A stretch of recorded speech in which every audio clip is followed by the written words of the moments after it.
Bonjour à toutes et bonjour à tous. Soyez bienvenus dans la radio de Geek Doctor Who. Le sujet du jour sera Doctor Who et la psychanalyse.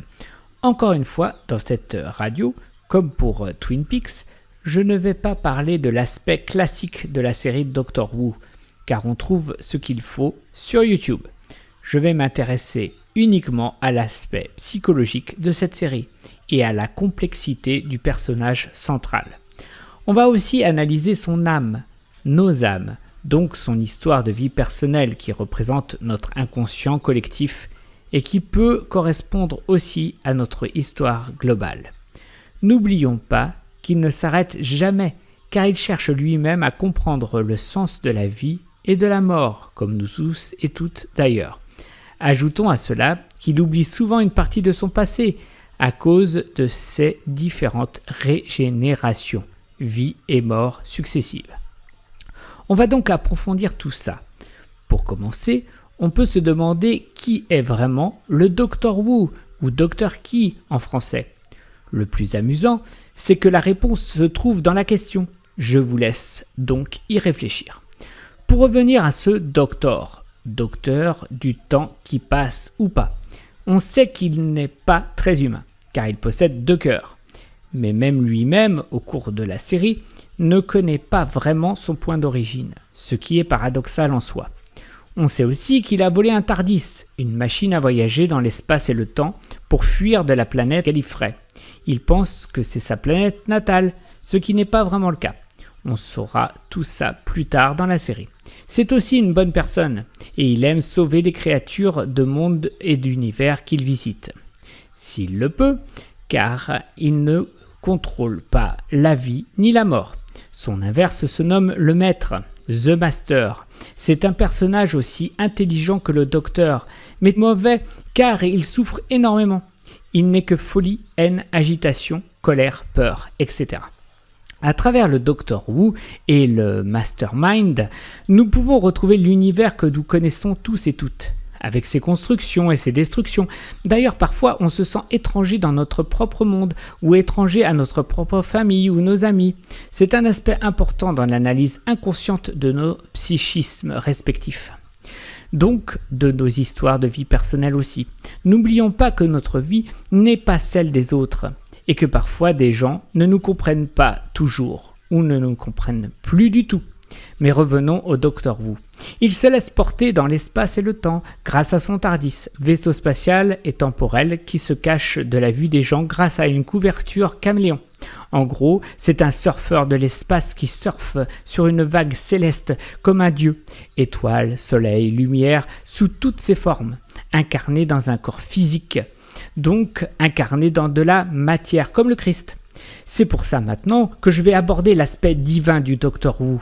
Car tout comme Jésus, représentation de la perfection humaine en pleine conscience, donc du don de soi-même pour les autres, comme la lumière du soleil éclairant la terre, ce Seigneur du temps est éternel, et c'est aussi une représentation de l'éternité universelle. Il y a alors des liens intimes dans cette œuvre incroyable avec l'espace-temps qui nous lie tous et toutes, et donc à l'état que l'on peut nommer force universelle. Il faut savoir que le moment présent est une représentation du chemin du temps qui passe dans l'espace. Il représente le lien entre nous et la nature et la terre et elle-même, elle et le soleil et la galaxie et l'univers tout entier, et plus encore quand on imagine l'infini des possibles. On peut ainsi parler de ce que les gens nomment les dieux du ciel. Étoiles, planètes, galaxies, univers, multivers, conscience universelle, etc. Et donc, maintenant, du Dieu unique qui regroupe le tout et qui n'est visible qu'à travers des sens perceptifs.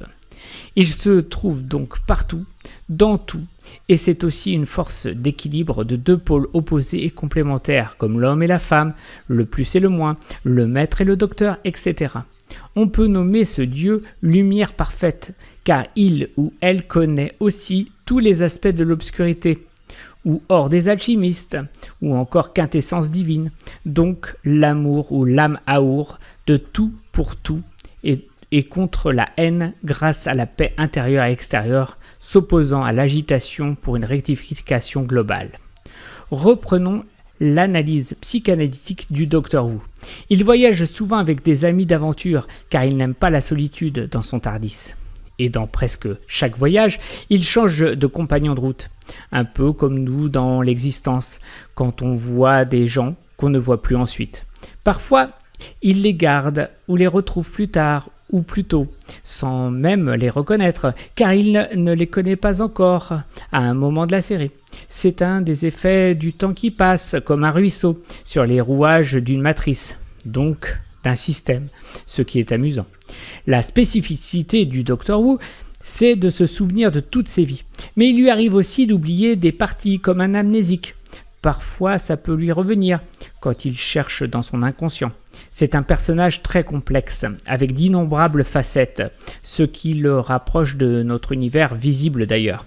Il faut savoir que le Dr Who est une représentation active du fameux héros aux 1001 visages de Joseph Campbell. Je vous conseille d'ailleurs de lire cet ouvrage pour approfondir vos connaissances en tout. En ce qui concerne la partie inconsciente du Dr Who, donc de la partie psychanalytique du personnage, nous pouvons dire que parfois il tombe dans la folie, car il vit trop souvent dans son monde intérieur et se trouve alors complètement déconnecté de la réalité.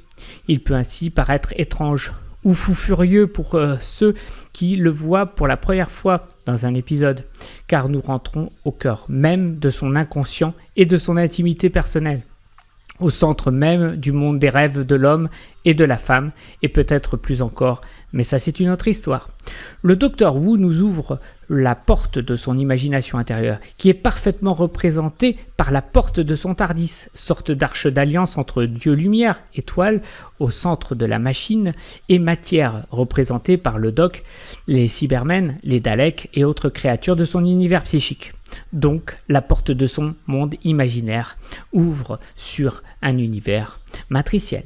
Ce Dr Who est la parfaite représentation, image de notre inconscient, de nos rêves, de nos espoirs. Cet inconscient qui nous ouvre les portes de son côté vers le chemin que l'on peut prendre ou pas, si on le souhaite vraiment. Et on peut le quitter comme on quitterait le monde du rêve après une nuit de voyage intérieur, pour revenir, comme tous les personnages de la série, à la réalité du visible, à la chronologie du temps qui passe pour nous tous et toutes.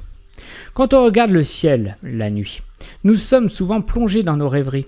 C'est aussi ça la magie de la nuit. On rentre en nous-mêmes, comme on rentrerait dans le TARDIS du Dr Who, et alors tout devient possible. Des rêves comme le docteur, ou des cauchemars comme le maître.